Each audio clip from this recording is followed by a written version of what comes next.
Don't be afraid. What's your name? Where's my spacesuit? I'm Frizz, and this is Mead. Well, part of it. Anyway, the rest is all around us. He's the ship. Pleased to make your acquaintance. MEAD is an acronym for Mobile Extrasensory Autonomous Deceptor. You're wanted on every planet in the system.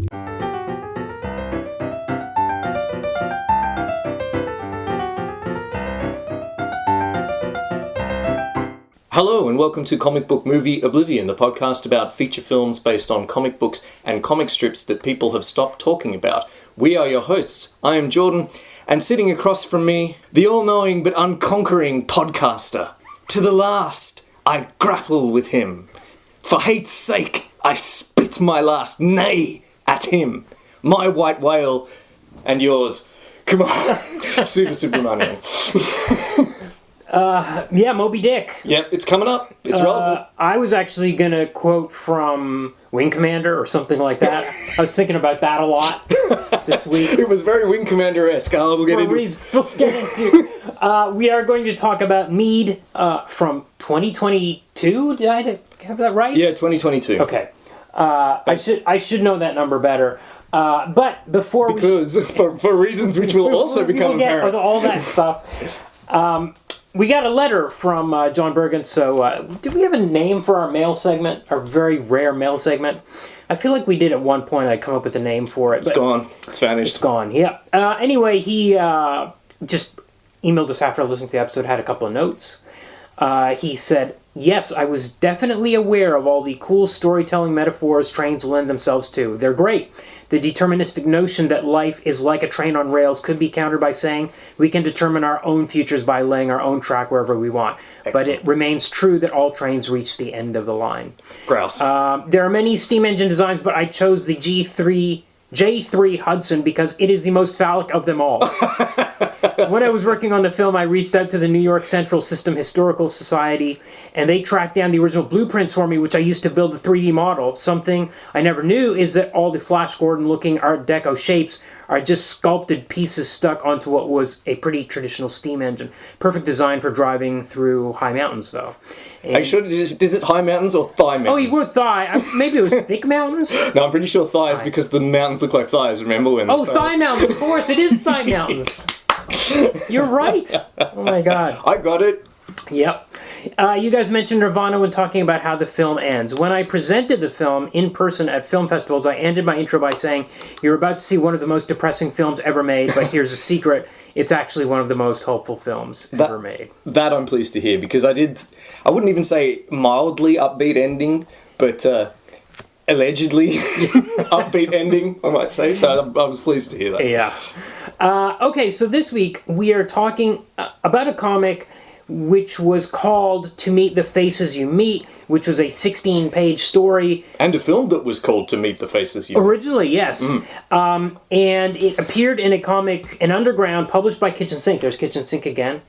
This is back in their Underground days, yes, before they were buying up Kevin Eastman companies like Tundra. But back then they were, publishing these comics that would appear in head shops like Fever Dreams. They're just very random stuff, and I don't know if there's ever a second issue. I don't know, but it's called Fever Dreams, isn't it? And it's two stories. Yes. Drawn by Roger... No. The Richard Corben one is only the second one. Yep. And it's written by Jan Strnad, or maybe Jan Strnad. I've never known how to pronounce the name. In the documentary, I heard his first name Jan, so that's Jan. Yeah. As for how the hell you pronounce Strnad, yeah, I don't know. Yeah. So he was a frequent collaborator with Richard Corben, all the way back to, 72. Back in their fanzine days and early Underground days, they would collaborate together a lot. That's cool. So this is a story about the spaceship out in outer space. The spaceship looks like a giant robot. Like a cute, kind of bulbous robot. He looks a little bit like the Michelin Man. Yes. If the Michelin Man were atrophied below the waist. Right. So he's got skinny arms and legs. But he's cute. Maybe he looks a bit like Baymax from Big Hero 6, or Baymax, or whatever it's called. Baymax, yeah. Yeah, so it doesn't look anything Wall-E like a little bit, the head of Wall-E, which I guess was a bit like number 5 from Short Circuit as well. Oh yeah, cute robots. Yes. Just pile all these cute robots in with a dash of the Michelin Man, and you can visualize what this thing looks. Yes. It doesn't look anything like a traditional spaceship. Yeah. So, but you don't really know it's a spaceship initially. You get this weird full-page splash of this robot floating out in space. Then we get this magnification through multiple panels of this approaching spaceship. And then we get a man and woman having sex. It's very Richard Corben. Yes. And Very Richard Corben balloon animal people. yes. And they're... Actually, I like his black and white art, actually. Yeah. I really do. Yeah. People look less like potatoes when it's in black and white. it depends on the style he was... Yeah, you're right. They're a little bit less potato-like in these days, but they're still like huge muscles, huge tits. You can see his schlong in one panel at least. It's very typical Richard Corben kind of stuff. Yes. So there's this kind of floating head robot. It's like again, it's like all those cute robots. I think even batteries not included might be in that category. It does look a lot like one of the batteries not included robots here. So he's like, red alert, because there's this approaching ship. He interrupts the sex. And he's kind of a smart alecky robot at this point. And the lady disappears. She was a VR lady. Yeah. So they go to the bridge. MEAD. We learn this robot's called MEAD later on. It's just a name. It's not an acronym in the comic. I just want to point that out. Yes. And he explains that there's a ship that's approaching them, but they are screened. They're masked by... They look like an asteroid. The robot spaceship looks like an asteroid to those other people. That ship is blasting every asteroid in sight. Now, at this point, our main character, whose name is Frizz, tells us that they can detect us, they can't pinpoint us. They've got something new. So, apparently before this stage, they weren't even able to detect them. Yep. But now they kind of know maybe where they are. This never pays off, but that's okay. It was, yeah. I read this over and over again, trying to kind of piece apart how stuff worked, fit together. I don't think it's really supposed to. No, it's not supposed to. It's very loose. It's like, it's very much got like a short, it's a little like a Future Shock from 2000 Absolutely, AD. and this is a kitchen sink comic. You are expected to be smoking a bong while you're reading it in your dorm room. You're not really supposed to be thinking through all this stuff. It's just a fun little short Yes. story where you just have a premise and the premise carries you through 16 pages. Yeah. The premise here is that you have this spaceship that looks like a robot and has arms and legs and moves like a robot but can fly. Yes. And it has a special ability. Yes. So we're about to learn that, which is now Fritz. He puts his fingers to his head. He does what TV tropes calls the psionic stance. Yes. And it's stance with a P. Yeah. Psionic stance. Yeah. And this enemy ship seems to see the big space robot on screen, and they blast it. But then they are blasted, I guess, from behind, because they just, when it blows up, it's just rocks. Yeah. There's no it was ship just there. it was just an asteroid. Yes, that appeared to them to be the robot ship that they were after, but instead they get blown up from behind. And now we get some talk between Frizz and MEAD, where he's like, Frizz seems down in the dumps, and MEAD's like, what's wrong? Are you upset that I interrupted your VR sex with that lady? And he's like, no, I'm bored with her anyway, because, she's not real. She's no surprise. Yeah, she's not real. There's no surprises. She can't disobey him or anything like that. But then they see this woman floating in space who, ejected from that ship they blew up. Yep.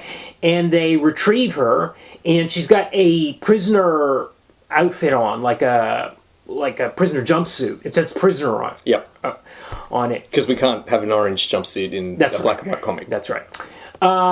So she wakes up. She's in shock. Where is she? They explain that they're in a ship. Here we find out Frizz is short for Frierson. Yeah. Which also is not a name. Yeah. So why bother? Yeah. Whatever. He explains that the ship, the robot and the ship are one, like the robot floating around and the ship are one and the same. They are MEAD. MEAD needs a pilot to help him cast his illusions. He has the ability to make psychic illusions. Well, okay, here's the line. MEAD is the ship, cybernetic, psychic if I help him. I think up the illusions and MEAD projects them. There's no other like him in the galaxy. That's a really effective summary. I should have just gone with that. Yes, but is it effective? Because I don't understand if these are illusions or things which people see in their heads. Because it seems like it's affecting people's minds, so that people look out in the world and they see a thing which is not there. But as the reader, we're looking at all these things happening like dinosaurs or things like that. So it seems like it's a hologram, and yes, I hear. It could be either, but I think I would lean towards these are visions more than actual I agree. illusions, because it's explicitly psychic. Yes, and it's it's acting on their minds because they find a way to stop it, which is to wear a Magneto style kind of helmet. And she reveals this psychic waves 2 panels later, which is weird because she says, when my ship left Sirius, another left Earth, one person on board has a helmet that blocks out psychic waves if it works. How would she know that? He won't be affected by her illusions. How does she know that? Also, she never knew about this MEAD ship. He had to explain to her that he had this psychic ship. So it's a 16-page comic. It's like... Jan Strnad probably wrote it while high. People probably read it while high.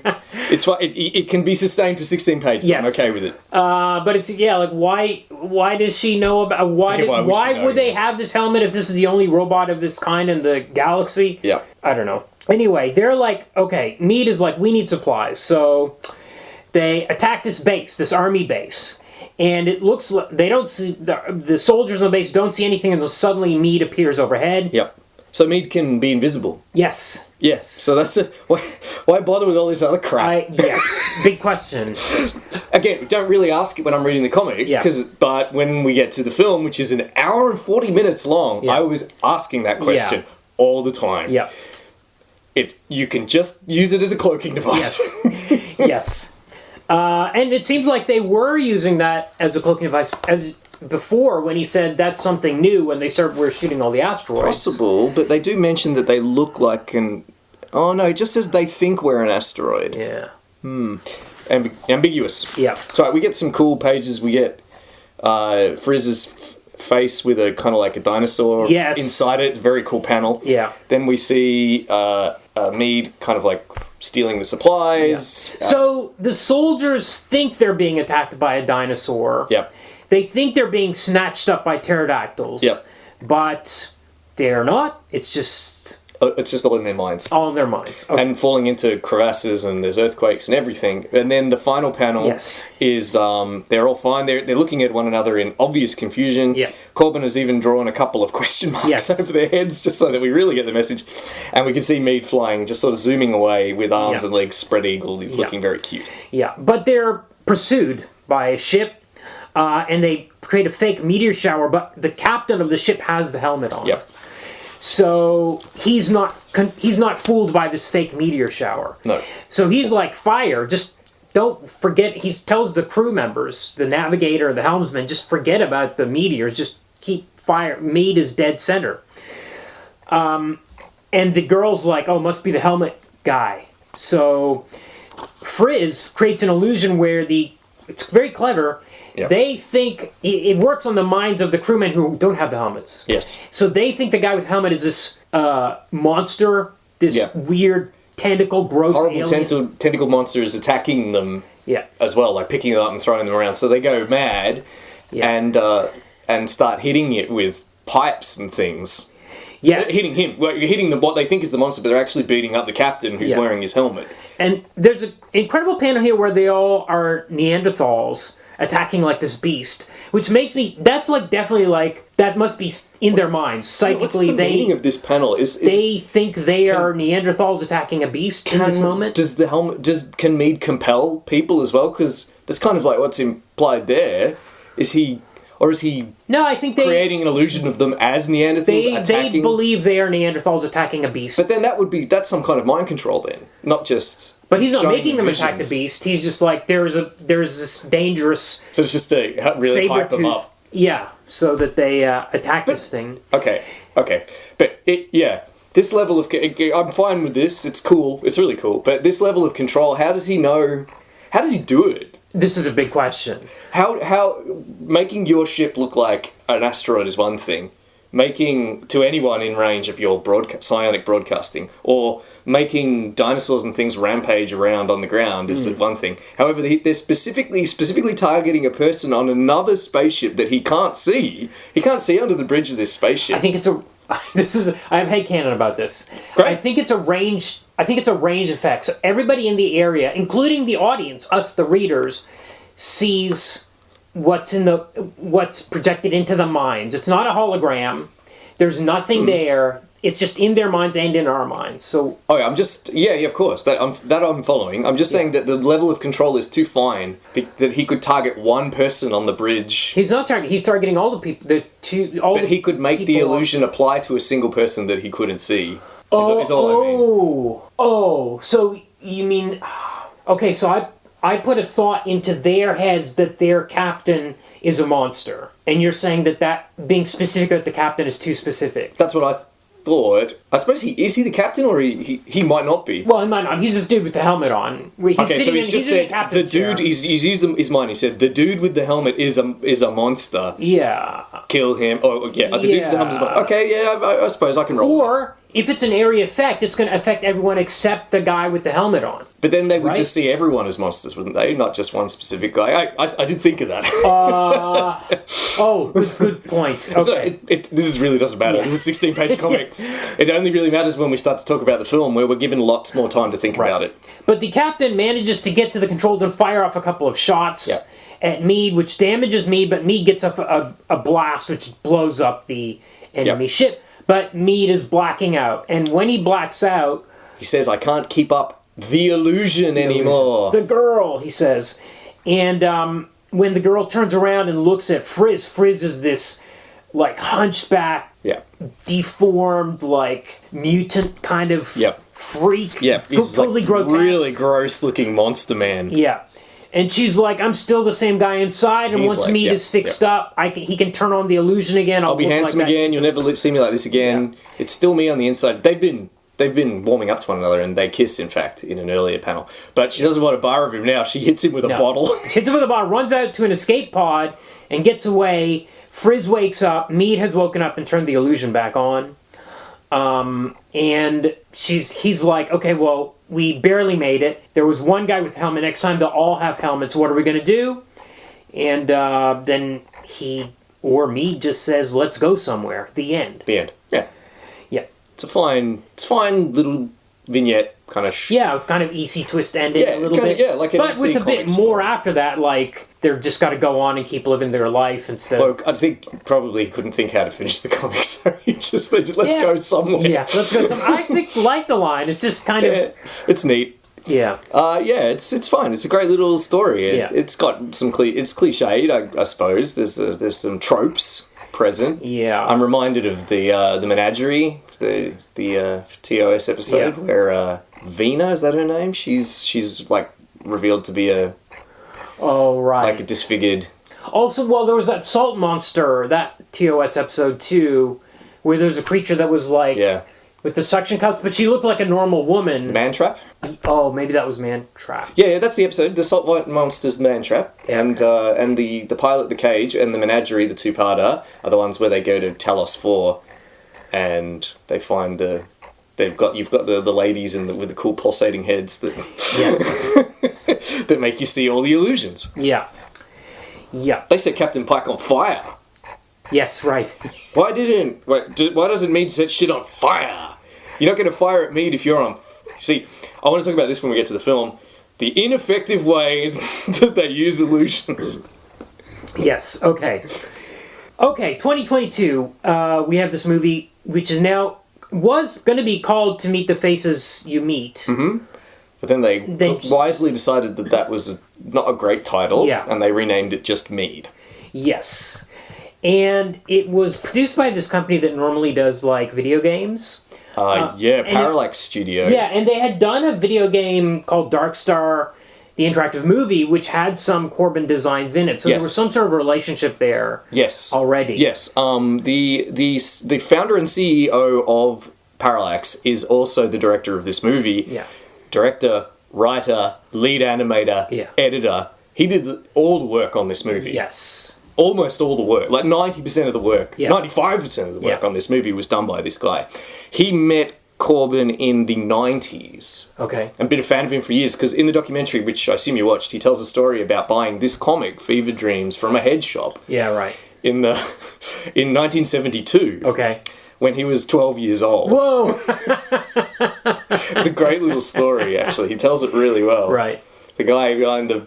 He said the guy behind the counter looked like a cartoon character, like something from Crumb, and this guy didn't even look at him when he bought the comic. He put his thumb over the adults only, because it says adults only on it.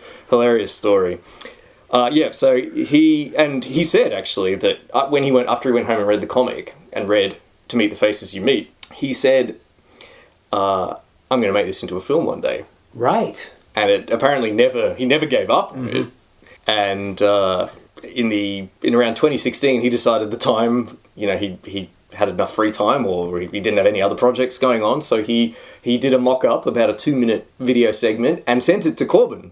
Right. And said, what do you think of this? And Corben sent him back an email. They show the email in the documentary saying, this is fantastic, I love it. It looks just like Mead. This is great. I'm sending it on to Jan, and you guys should, hopefully Jan isn't completely burned out with Hollywood yet, and you guys should get together and talk about making it into a film.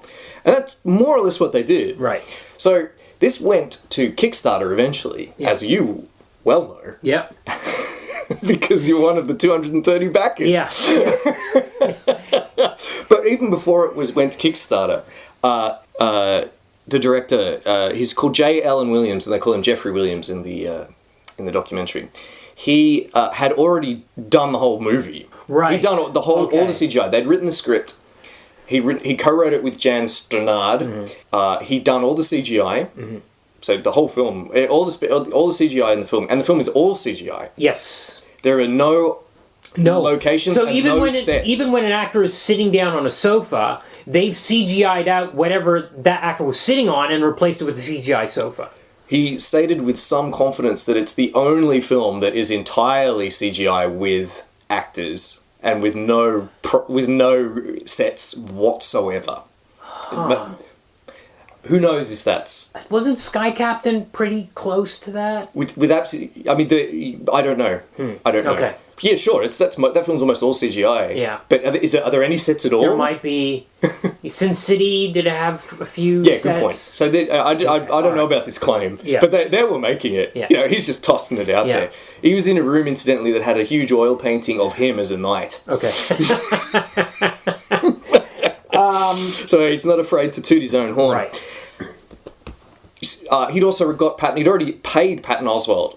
Okay. And recorded Mead's lines. This is before it even went. He'd even done Kickstarter. Okay. Amazing. So all he wanted, he said, he wanted $25,000 US to hire, quote, name actors to fill the main roles. Huh. Okay. And then they had a bunch of. They eventually raised $29,600, which was enough for them to hire Robert Picardo. Yeah. We'll get to him, and the guy that plays Frizz. I don't even know who he is. No, I looked him Never up. seen him in He's anything. got 3 or 4. He's got like less than 10 credits on IMDb, maybe. Or All something. the other actors are absolutely just randoms. They seem like staff at the company that were like, you want to play this part. Yep. One of the major roles, the general something or other, was also the casting director. Right. And a producer, I assume. Right. Yeah. So yeah, if you're interested, I've written down the stretch goals. So for the $25,000, that was supposed to be just to cast the lead male character. Okay. Frizz. Wait, they paid that guy $25,000? Yeah, he was maybe. Okay. Maybe. Then if they got to 40,000, they were going to get a name actor to play Admiral Gillette. Oh, that was Picardo. Who is Robert Picardo. So that means they paid him $15,000. Well, they didn't get to $40,000. Oh, though. They only got to $29,000. Oh, I see. So they gave Picardo. They gave Picardo all the money. $1,000 to the other bloke. lead. Okay, got it. Understood. And their stretch goal was $60,000 to cast the female leads, which they did not get. So they cast their wives. It looks like Yes, or people that were like, I think who do a fine job. like animators, like rotoscopers at the company. Yeah. Something, I don't know. Well, at least one of them, the lady that played Phoebe, the prisoner, she was the wife of, I think, the casting director. Oh, okay. Okay. Got it.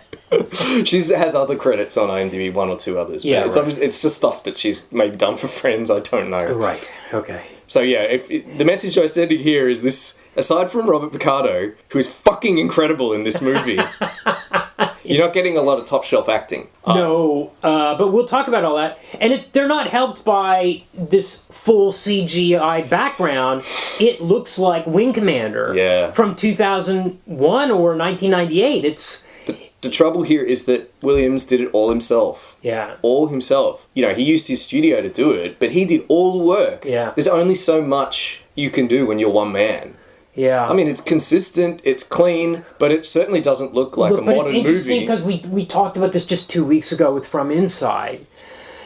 That was a one-man show, which had I was never taken out of it really by the CGI train. Here, every shot that had a human in it, I mean, when MEAD first is floating through space in the opening shot, you're like, oh, great. Okay, cool. Then you're once you get to the humans, and this is kind of almost a problem we had with Captain Harlock, where whenever you saw a character's face, if you saw their boots on the ground, it was like, oh, that's awesome. Yeah. But as soon as you saw somebody's face, like, this is weird. Yeah, it's a twofold problem. On the one hand, we have real actors wandering around on this CGI background, which is always jarring unless the CGI is really good. The CGI is not really good. It couldn't be. I think if there weren't people in it, it would look good.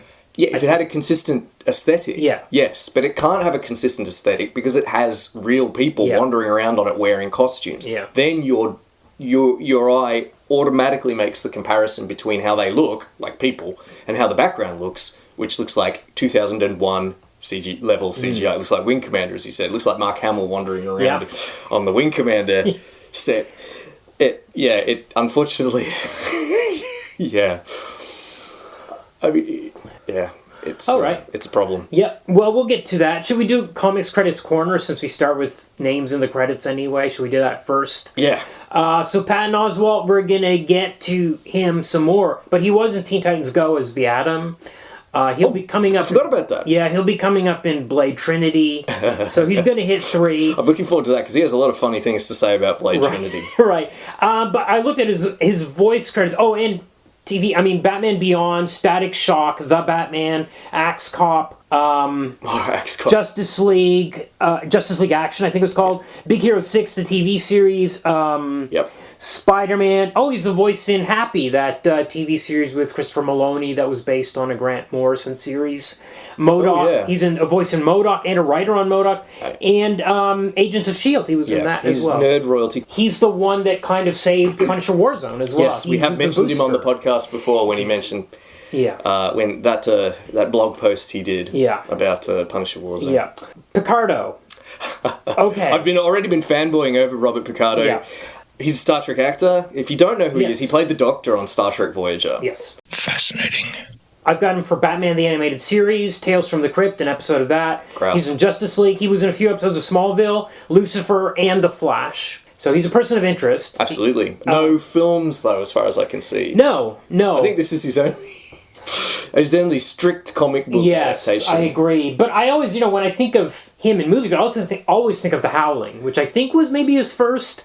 But he shows Very up in early stuff on. like he was the taxi driver in Total Recall. Yeah, he was in Inner Space. He's nerd royalty. He's been in a lot of also. Joe Dante movies. Yeah. So he's in Inner Space. He plays the cowboy in Inner Space, which is an amazing role. Yeah. He's so good. Yeah.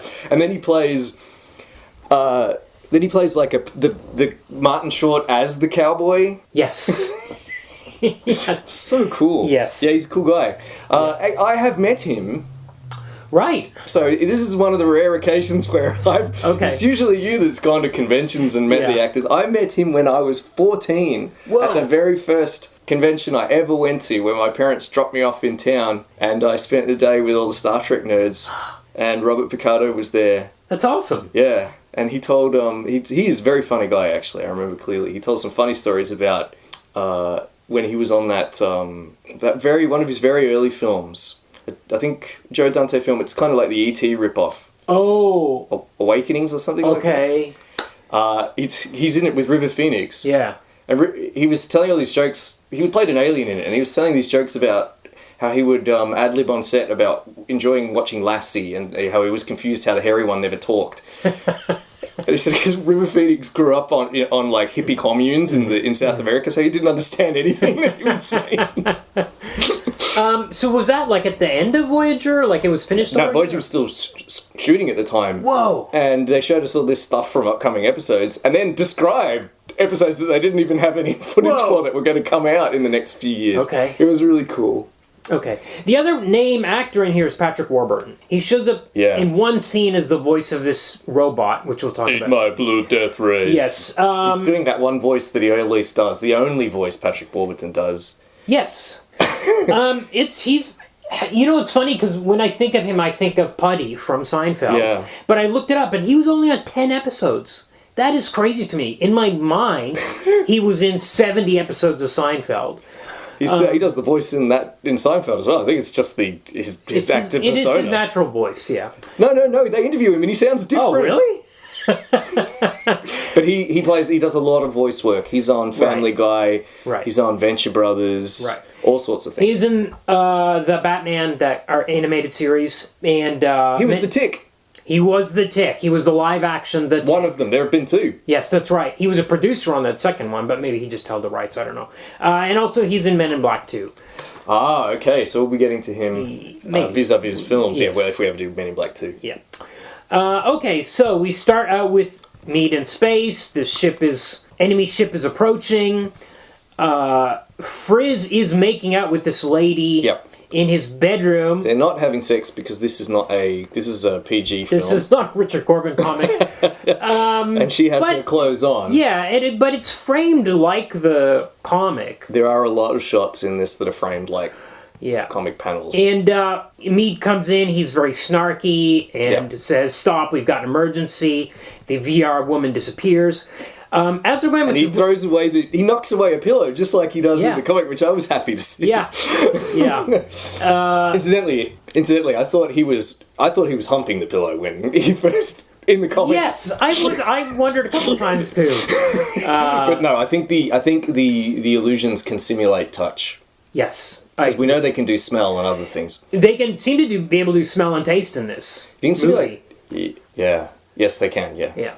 As they're going up to the bridge, they pass a lava lamp jar with a floating dismembered hand in it.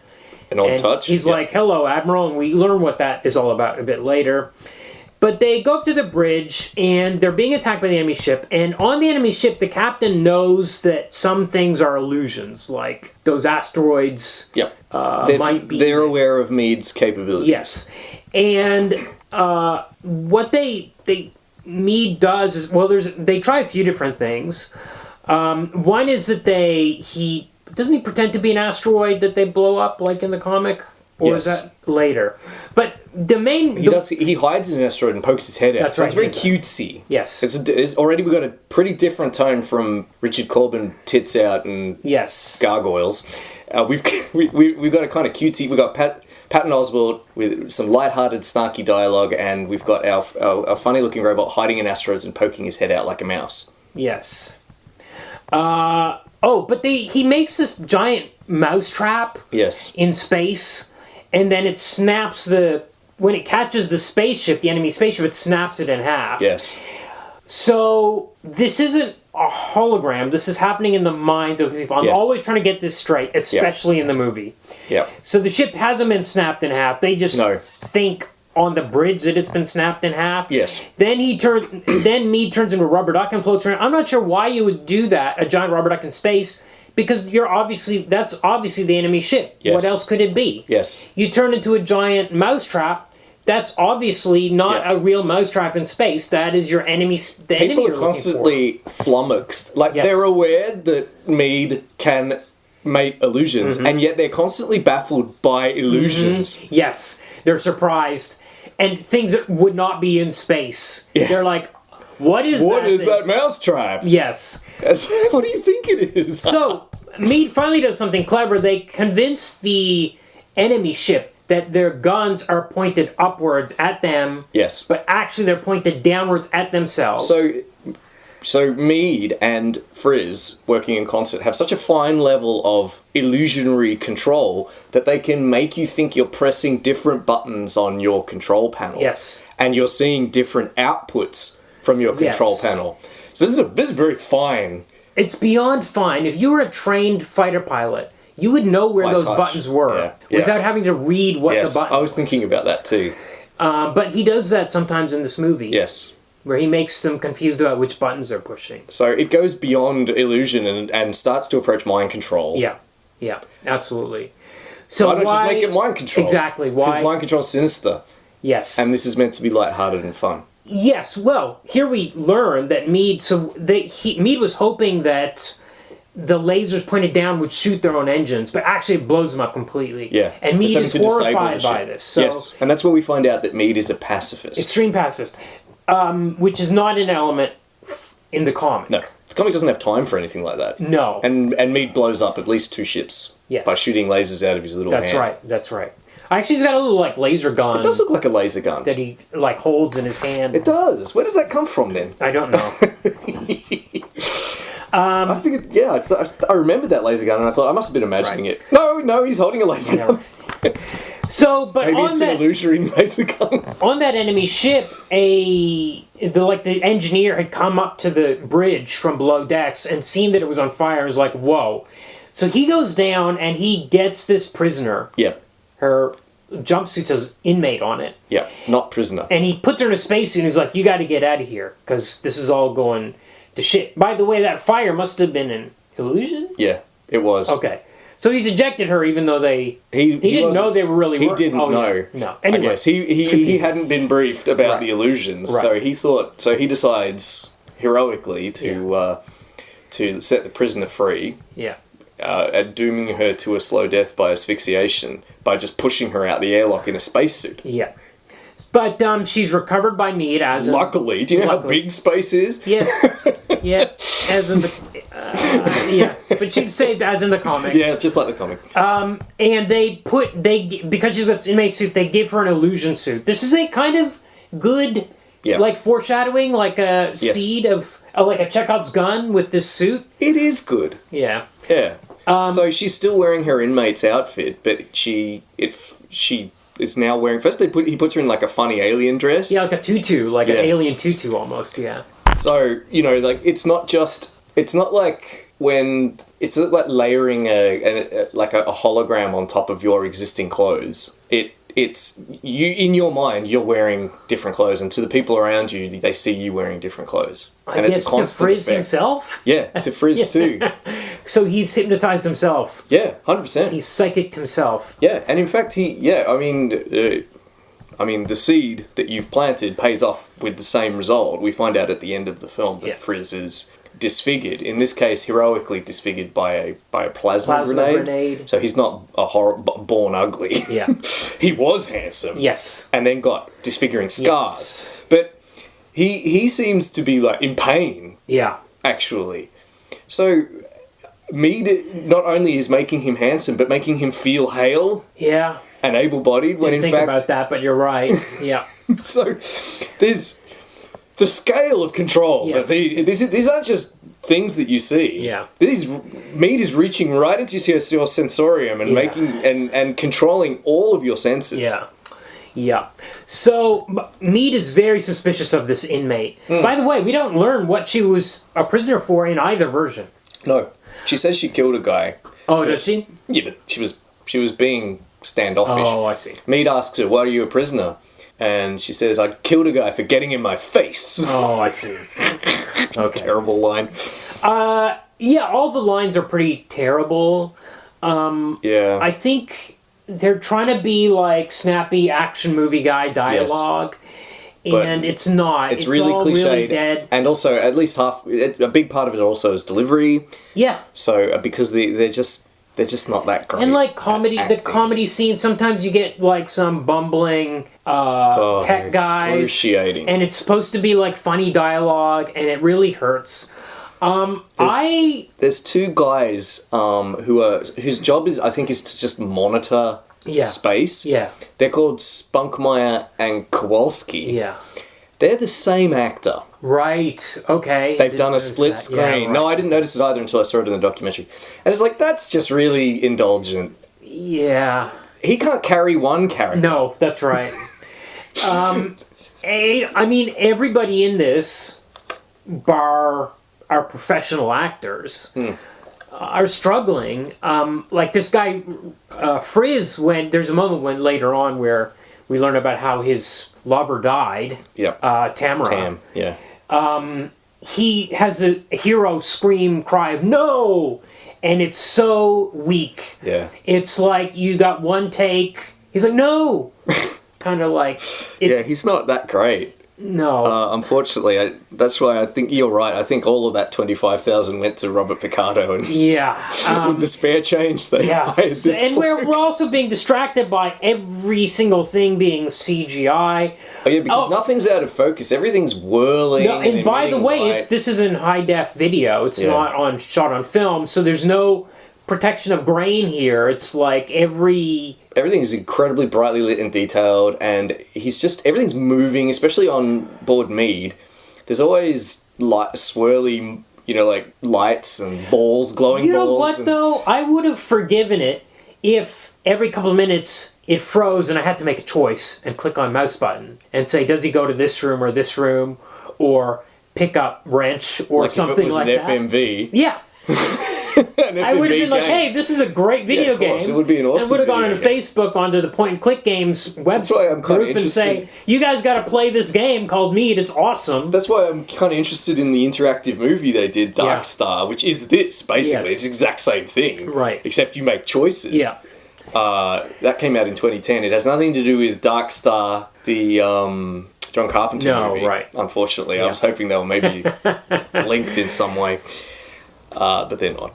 No. Okay, so Mead is very suspicious of this lady, and also Yes, he he keeps doesn't bringing... like that she's a criminal, even though they're criminals. Yes, and he keeps bringing Tamara back to snark or be very sexy towards Frizz, Yeah, to make her jealous To make or her- drive her off or to something. annoy her, just to drive her away, to be disgusted by him, so she decides to leave, something like that.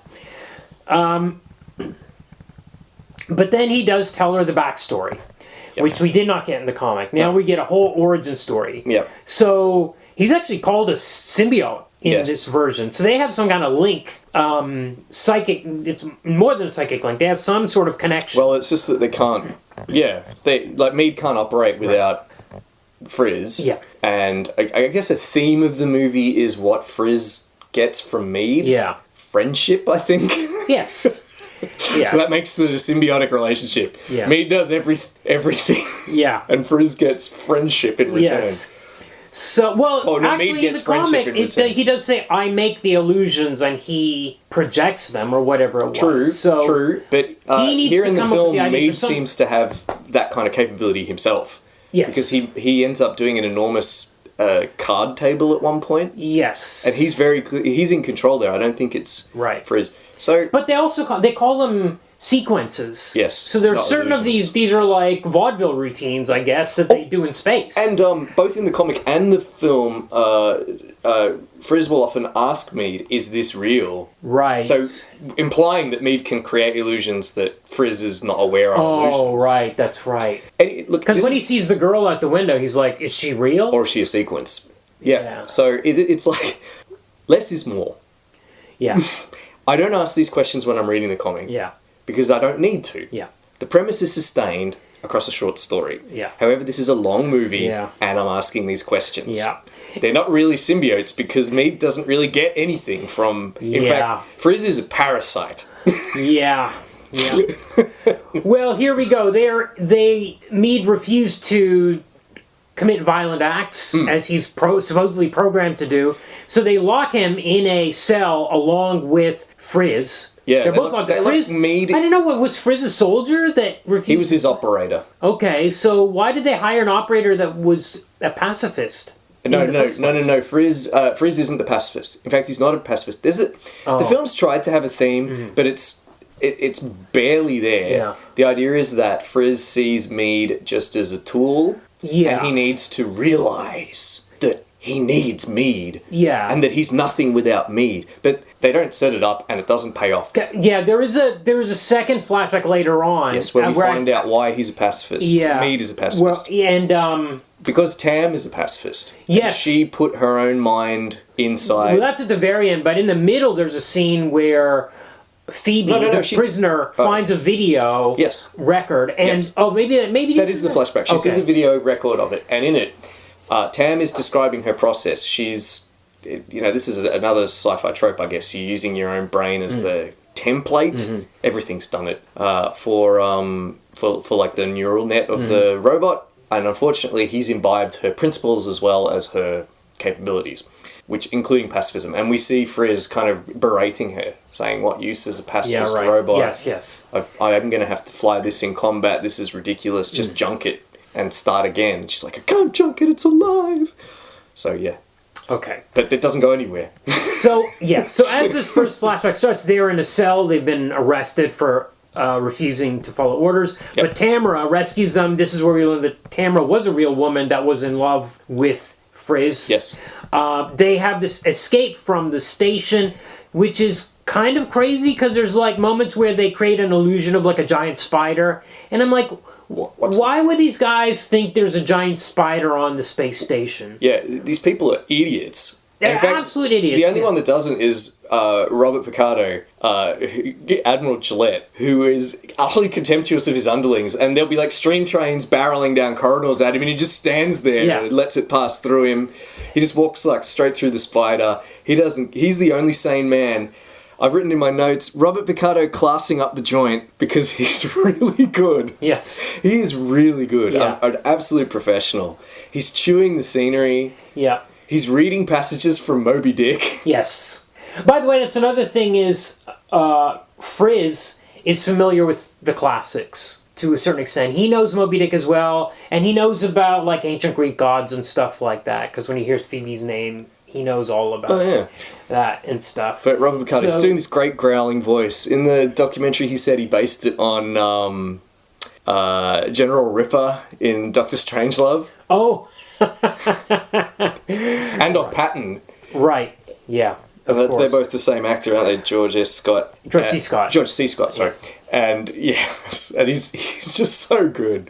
I just absolutely love him in it. Yeah. Unfortunately, the action's terrible. Because when you're on a CG, you can't have... Oh, yeah, they're shooting at each other across an empty hallway in one stage. They're standing meters apart. There's 3 people on that side and 2 people on this side, and they're shooting at each other, and there are no other targets. When you've got your small green screen set, because everything's filmed in this green room, which is not a large room, because they had to make it... They had to get a space and paint the walls green and everything. And so...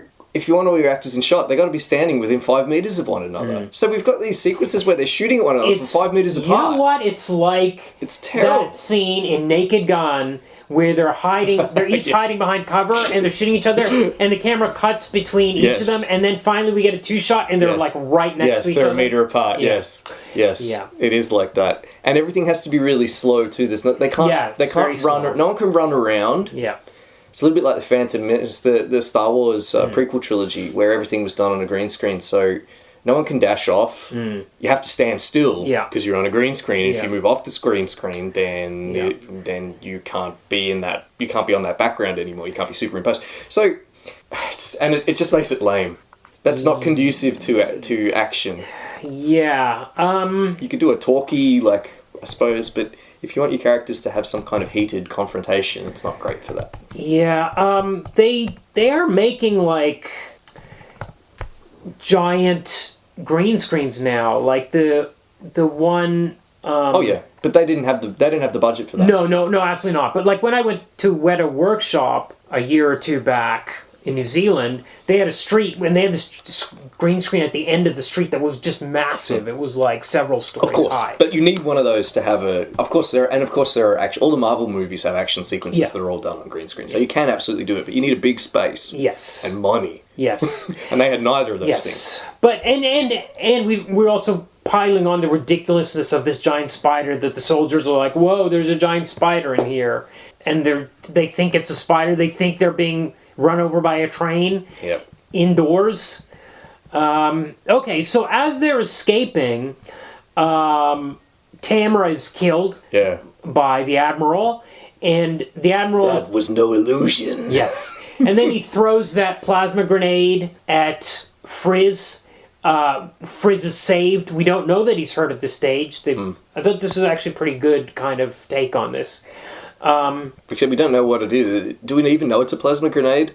It just seems like he rolls a ball at him and it makes him turn green and then he falls over. Yeah. But as you say, it's not too bad. We know it's a weapon that's supposed to kill him, but he survives it, and then Mead... I thought it might have been supposed to subdue him or something like a stun. Right. It doesn't matter. Though. Right. But then the Mead head closes the door, the blast doors or whatever, and they cut off the Admiral's hand, and that's what the Admiral's hand is, which... Yes, and they take the Frizz hand with saved them. Frizz picks it up, Yeah. and they stagger off the ship. So now Admiral Gillette has lost the limb Yes. to the white whale, Yes. to the white ship, and he is utterly obsessed now with destroying Mead.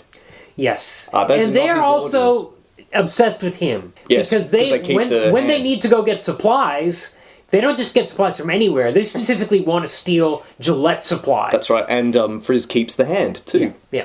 They're like, they could steal this fuel, dark matter, matter. from anywhere else in the solar system, but they decide specifically, I hate that guy, I want to steal his. That's right. And harm him specifically. So Mead somehow nurses Frizz back to health. Yes. I don't know how he does that. He doesn't have any arms. He's just a floating head. Yeah. Maybe He's able to operate. He doesn't need to like do some remote control he does stuff, have some stuff remote around controls. the ship. So maybe he's got a med bay in there that we didn't see. Yeah. That's fine. Yes. So now they need to steal supplies. Phoebe and Frizz have no chemistry, but they just start making out. Yes. In fact, she says, "I don't trust you," or he says, it's one of these things where he's like, "I don't trust you." She says, "I don't trust you," or he says, "I don't." Then he says, "I don't trust anybody," and then he kisses her. What even is this? These guys. I know that Jan Strnad can write, but he. I don't think I have to come down on his side because I've read a ton of his writing. He became a writer at Disney. He was writing all those cartoons that you watched as a kid. Yeah. He was writing all those DuckTales, etc., etc. He was writing on all those shows. I think he knows how to write snappy dialogue. I think he probably came up with the plot for this thing. And Williams did the dialogue. Yeah. That's my suspicion. Or it's just not being delivered by Well, that's part of the problem too. actors. It's, Yeah, that's part of it's 90% delivery, isn't it? So now we learn that. She knew about the helmet. I think she does reveal that. Yes, she did know about the helmet. Oh, and somehow. MEAD also means something. It's an acronym for something, which she also knows. She knows forgot to about write MEAD down. in this version. Yeah, Mead's notorious here. Yeah. Because there were more than one, and the other two were decommissioned because they were also pacifists, I guess. Yes. But only Patton Oswalt Mead has escaped. I forget what MEAD stands for. I think it might be Mobile... Mobile Extra Deceptor. Something Deceptor. Deceptor. The last word is Deceptor here. Let's see if I can find it. Mobile Extrasensory Autonomous Deceptor. Sure. By the way, in the comic, It's not autonomous, though. It needs a bloody operator. in the comic, Stupid. we had no idea where Mead or Frizz came from, what their story was, how they came into being. Nothing. Yep. Which is fine. Yes. Here, though, we have to know because this is a movie. That's right. Exactly. But the trouble is, it just raises more questions. Yes. Who designed these things? What were they for? They designed them and didn't tell a single person about them, apparently, because none of the troops know None of the about troops this thing know, that but projects the illusions. prisoner knows. Well, she was on a ship that was trying to attack it, but Yeah. the ship was also carrying a prison. Yeah, Was this a prison ship? What was it? Why did they have a prison? That's in the comic, too. yeah. Why did they have a But it's prison? fine in the comic. Yes, exactly. Because You're just rolling along. So anyway, we get to this planet. It's all done in very dark CG. yeah. It's not like that brightly lit We planet. have our horrible sequences with our extras jabbering at one Yeah. another, and it's completely unfunny and stilted and awful. Yeah. Rob Picardo is stalking around, yelling at people amazingly. He's not got a robot He's hand. got a robotic hand, Yeah. which is an actual prop. Yeah. And he's reading from Moby Dick. He's reading lines from it. It's great. It's really good. So, I'm very happy whenever he's on screen. Yes. Yes, absolutely. So Mead decides to approach in the shape of a teddy bear. Yeah. Now, This if is you like a saw a special giant trick. teddy bear Yeah. approaching the skies of Coruscant, would you be like, what's that? You would, they know they're looking for this ship. Yeah. And Picardo's it can there. look like Picardo anything. knows they're going to need dark matter, and he knows they're going to steal from him because they have beef with him Yeah. specifically. He's set it up as bait. Yes. And yet there's no trap because no one knows anything about Mead. These are idiots that are played by the same actor. Just watch it go by, and they try to decide whether it's like a parade float. Yeah, or like some promotion. Yeah, it's What? Yeah. There's a giant teddy bear in the sky. You're supposed to report anything weird up there. It's baffling. It was totally baffling to me. yes. Well, it's because it can't. This notion can't be sustained across. And this is like a 20-minute sequence it goes on for. Yeah. Of Mead stealing the dark matter, generating dinosaurs that are attacking the ships. Dinosaurs look pretty rough, by the way. Very rough. Probably the worst Pterodactyls. CGI in the movie. Patrick Warburton is a giant robot called Timmy the Wonderbot. Wonderbot. Defender of the 9 planets. Yeah. Eat my blue death rays. Yes. Patrick Warburton doing his Patrick Warburton voice. Yes. It's pretty funny, but again, it just goes for way too long. And also, we discovered that Mead has the ability to make the planes think that they've crashed and are on the ground, Yeah. and the pilots are standing outside them. That's right. While they're still in the air. That's right. It's all in their heads.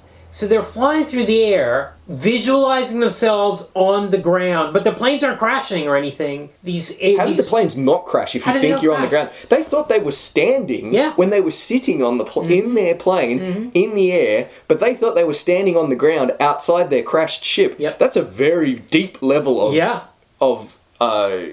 manipulation. Yeah. And very lucky that they didn't crash. Or something, crash into a building or anything. Yep. In fact, they shoot at it. There's a baffling sequence where some of the ships shoot at the giant Timmy the Wonderbot, and the shots go through Timmy the Wonderbot and destroy a building behind him, and they react with horror. Yeah. Yes, that makes sense. That was clever. Except I thought, oh, shame about the people that were presumably in that building. And then at the end, we discovered that that destroyed building was an illusion. Yes. But- the building is still there. Yeah. So But- it was an illusion that you destroyed it by shooting at an illusion and accidentally That's right. destroying the real building So behind you the shot illusion. through an illusion to hit another thing which turned out to be an illusion. Doesn't add up, right? You can, yeah, exactly. Nothing about this adds up. If you have They should have thought they were hitting Timmy the Wonderbot Yep. instead of revealing that Timmy is an illusion that they're shooting through, and then eventually- traumatizing them by making them think they've killed thousands of people that were in this giant future building. But they did shoot at Timmy the Wonderbot. The shots would have gone through him and would have hit the building. It doesn't make sense that it wasn't destroyed. But it's not illusions, right? It's all in their heads, like them being. So standing they on the might, ground. they never fired then. Maybe they didn't fire at all. That makes sense. They thought they But fired. why bother with all this goofy nonsense? If you can make the pilots think they're standing outside their ship, just do that. Or do what the Telosians did and make them think they're on fire. Yeah. They're not going to attack you then. Or, we've actually mentioned Lord of Light by Zelazny on this podcast before. It's one of my favourite books. In that, the biggest threat to the hero, Sam, is Mara, the Hindu god of the Hindu demon that is the master of illusions. And when Mara takes out Sam in about 2/3 of the way through the book, he does that by just completely messing with his senses. He doesn't bother to generate illusions. He just makes him think up is down, and and ruins his sense of balance. And Sam just crashes and collapses. Mead has that level of control. Mead could make people Yes. think they're deaf and blind. Yes. He could just cut off all sensory input to their eyes and ears and hands. Yeah. You could make them think that they're a floating torso in an isolation chamber. He doesn't do any of those things. Instead, he generates teddy bears. Also, like I said before, he can cloak. He can make himself invisible. We see him do it at various points in the film. Just do that all the time. Yeah. Just be always invisible. Yeah. They'll never see you. Only someone wearing the helmet would see you. And Admiral Gillette doesn't even put on the helmet until the final act. Yeah. All of this is just a bunch of nonsense. Yeah. I will say I like the stock 80s synth music that they bought for this scene or got Yeah, for the music's free. kind of okay. Yeah. I think Jeffrey Williams is an amateur musician as well. Oh, okay. I think maybe he got out Cakewalk Apprentice and lined these up. Yeah. Okay, so our heroes escape with the dark matter. They are pursued by Gillette. Yep. And this is when they make the fake meteor shower. But also, they make this giant poker table in space. Yeah, and it's Mead doing it, and he's dealing all these... And he's dealing cards. And they're just and baffled playing by it. poker with these fighter pilots. This is meant to be sort of like he's playing these incredible mind games with them. These pilots know this is all an illusion, and they're just Why would you play poker along. with this guy in space? Yes. Why would you play giant poker in space? If I was flying an X-wing and I suddenly saw a giant poker table in space and some robot wanted to play poker with me, I would not know. I know there's illusions happening. I would just open fire. And yes, exactly. They just act like, what's going on? Yes. Guess I better play poker, like it was Q or something. Yes. But it's not Q. It's a robot that you know can cast illusions. So, what the hell is going on? Yeah. I mean, I guess because there's no movie if they just shoot Mead. Yes. But you just want to shake them. Yep. You just want to shake them and say, you know it's not real. Yep. Robert Picardo wants to shake them. He just rants and raves at them constantly. It's like, it's not real, it's not real. When he's wearing his helmet. The helmet looks incredibly stupid. But when I reread the comic, I noticed that it looks exactly like the helmet in the comic. Right. So if it looks stupid, it's because they tried to make it too comic accurate. Okay. The heroes decide they need to install this. It's time to install the dark matter.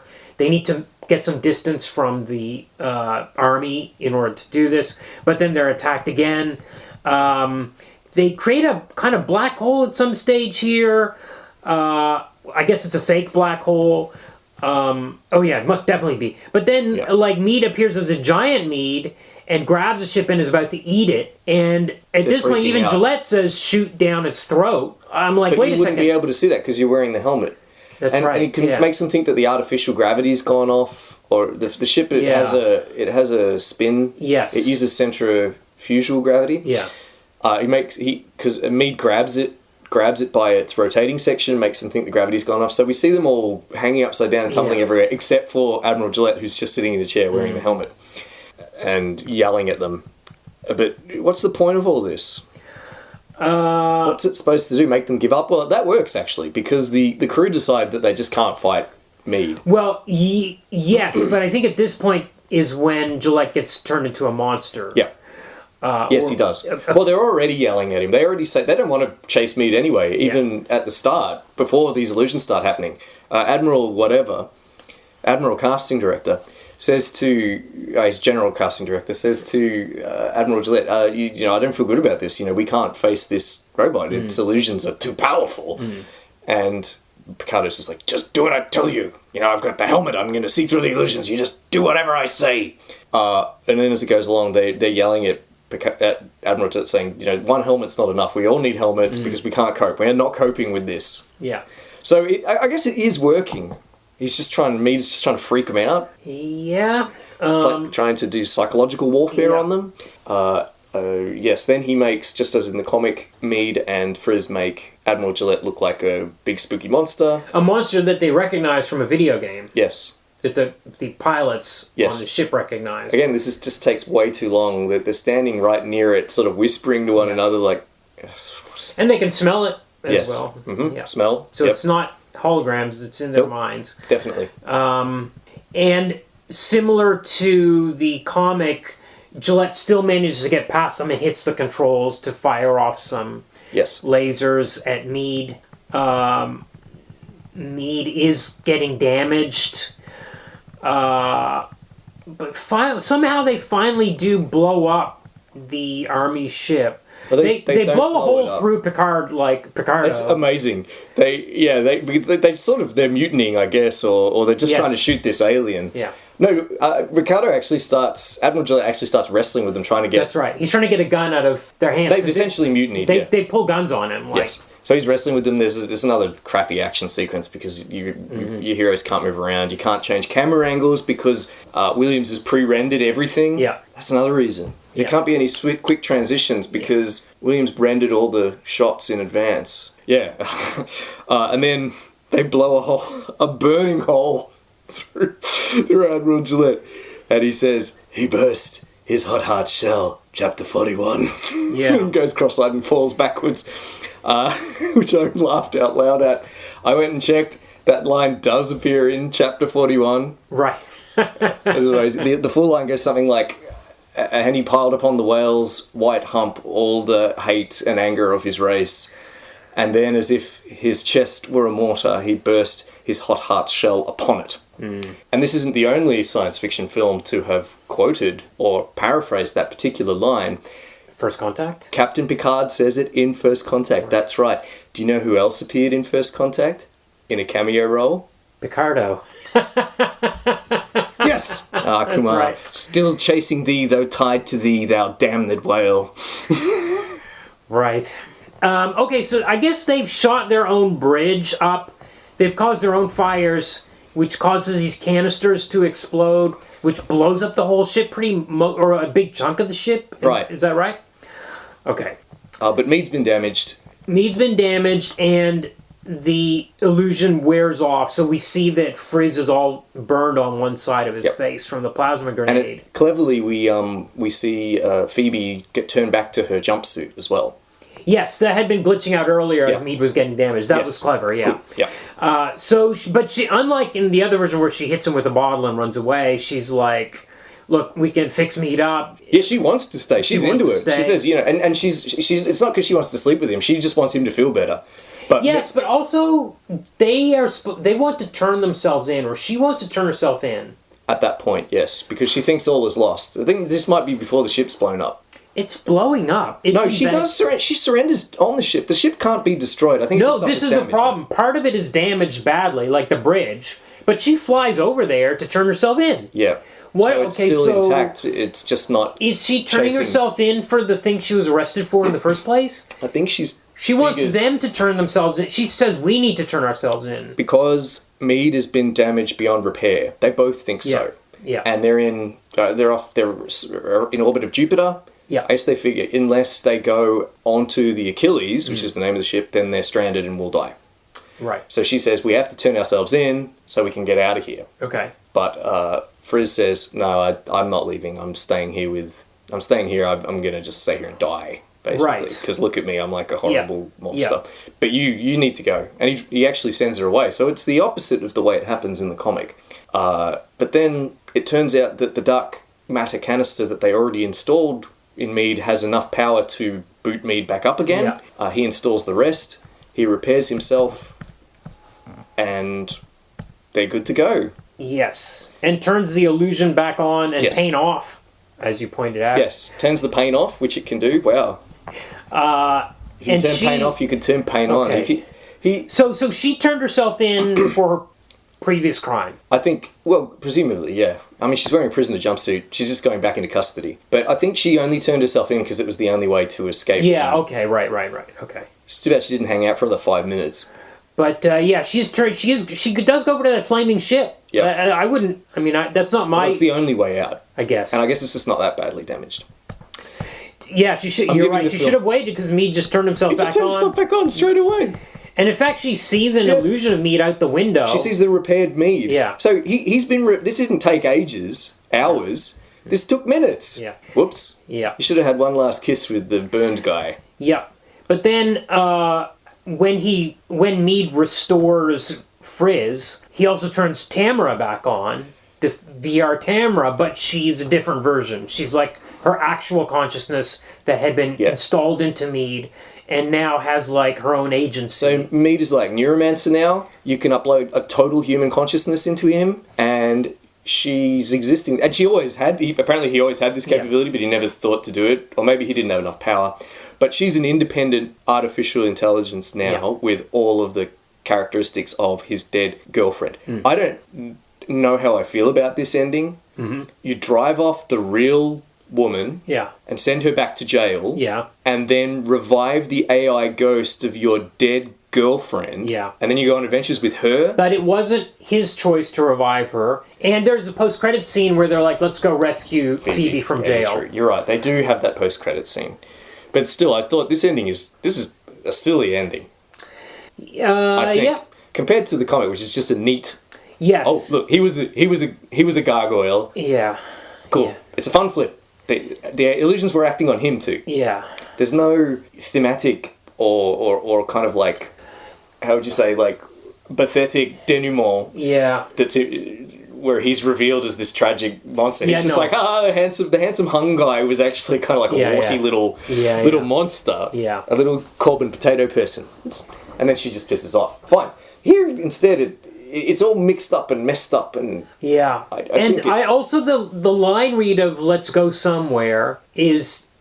I think this actor struggles with the line reading of it, but there's something sad about it in the comic when he's like, "Let's just go go somewhere." Like, what can we do? Yeah. We just have to go somewhere. I'm an ugly guy and everyone's going to be able to see through our illusions soon, so where am I going to go? But here they've got dark matter, which we're explicitly told is an interstellar power source, so they can use it to fly to other solar systems, presumably at super light speeds. I don't know how that works. Does MEAD have a warp drive? Yeah, good question. I'm pretty sure C is still a hard barrier. Yeah. But the way he says "Let's go somewhere" and this is very like Optimistic? awesome, like Yeah. science fiction adventures. Buck Rogers. Let's Engage. go somewhere. Yes, very much like that. And that's the end, except for that post-credits scene. Okay, now I actually didn't watch that documentary, so if you have more trivia from it, you can give it now. Oh, sure. Well, not a huge amount. I've covered most of it already. Okay. Just the shoot was 18 days With actors, right? with the actors. Yeah. Yeah. Whereas Williams had already spent years yeah. rendering Right. and generating and editing Right. and doing all this stuff. I think, and it was in September 2021. Still during the pandemic. And of course they had to take the usual precautions, and in fact I think they isolated most of the actors, stayed at the director's house, Okay. including Robert Picardo, who apparently very much enjoys cooking, and he would make them meals every night. Right. Just trying to think if there's anything else that happened in the documentary that's worth mentioning. Not really. I think I've covered most Okay. of the important All trivia. right. The cooking trivia was the Cooking most is pretty good. important, I guess. They do interview Robert Picardo for the documentary. It's fun hearing him talk about his experience on the set. How much everyone seems to have had a good time and thought they were doing something fun and important. I think they were just glad to be working maybe Yeah. during lockdown as Yeah, well. sure. Picardo apparently is a lot of fun on set, a big jokester. Right. Which tracks with what he told me when I was 14. Yeah, right. Okay, so I guess it's votes time. Yep. How are you going to rate this comic? I like the comic. Yeah, It's a great little story. yeah, me too. Fun one. Don't know if I can add anything that we haven't said. It's early Corben. It's weird. It's very underground science fiction stuff. Strange little story. But I think it reads a lot like an EC yes. story. Oh, he's so influenced by that, and even Yeah. up to the point of his death, he was still doing horror comics Yeah. with the horror host kind of stuff. So. I think I feel like it's a great fit because EC did science fiction Yeah. stuff as well. It's a good fit for that kind of storytelling, I think. Yeah. Okay, the movie. It's got to be a nay. Yeah. There's things that are cool about it. Yeah. It's clearly a passion project. Yep. I always like a passion project, and it's the work of mostly the work of a single man. Yeah. And some dedicated people that like him and wanted to work on his project, as well as Robert Picardo, who they paid money to. Yeah. But it's awful. Yeah. It's just on so many levels. It's failing. It's failing as action. It's failing as something interesting to look at. Yeah. Something visually attractive. The plot is bad. Yeah. The performances are bad. Yeah. The dialogue, the attempt at jokes, the attempt at hero dialogue, all that kind of stuff. Everyone except Robert Picardo as Admiral Gillette is bad. I Even think Patton that- Oswalt is fine, but Yeah. he's also just not that... I'm just not that interested in Mead as a character, too. Right. Especially for 2 hours. Yes, and it's too long as well. Yeah. This needed to be an hour. This really needed to be 20 minutes. Yeah. 20 minutes would have been really cool. You don't ask why does he Interesting, yeah, keep that would have making been- dinosaurs Yeah, that would have been a and better poker choice. tables and putting them in a box. Incidentally, Patton Oswalt is in Star Trek Picard. Fascinating. Yes. He plays like a That's right. one scene wonder AI kitten that Okay. belongs to Agnes, Okay. Alison Pill. Yeah. comic book movie Oblivion. Also ran. Yeah. She's been in 2 films, I think. Yeah, that's right. Okay, adaptation.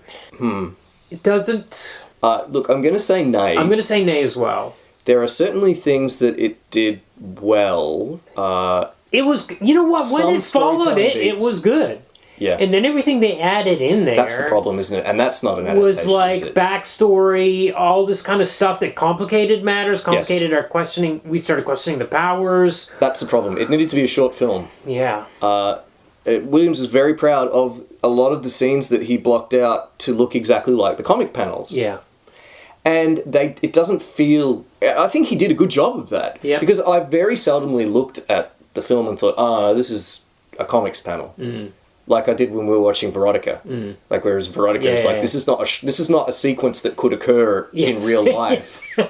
Yeah. It always felt very organic and more of an homage than than lacking imagination or inspiration to make your film. But I suppose it went for a different tone too, which was interesting. But as you say, all the stuff that's added in doesn't work. The story doesn't work. Yeah. Yeah. And because of that, I'm going to have to vote nay. Yeah, I'm going to vote nay too. All those same reasons. I especially don't like tone changes in adaptation. Right. Or intention changes. Well, I think you and I disagree on that, but here I don't think it was successful. Yeah. Yeah. Okay, please like, rate, review, subscribe on whatever your platform is, especially reviews on Apple Podcasts. You can contact us through the email address in our show notes, or send us a DM on Facebook, Instagram, Blue Sky, Threads. You can leave a comment on YouTube, or you can join our Reddit. Brand new Reddit. All those links are in the show notes. And please join our Patreon at patreon.com/comicbookmovieoblivion so we can finance more adaptations. We'll get Patton Oswalt. Yeah. Yes. We'll get Robert Picardo. I need $25,000. That's it. I hear he goes for about $25,000 and we'll bring him on. All right. So we're going to go from very few actors to a lot of huge name stars. Yes, our All-Star section's going to be big next week. Yep. We're going to cover DC League of Super Pets from 2022. A movie I did not know existed until... You bought the comic? No, a month ago I went to a YouTube video about Crypto, and they were like, hey, Crypto was in his own movie starring The Rock. I was like, what?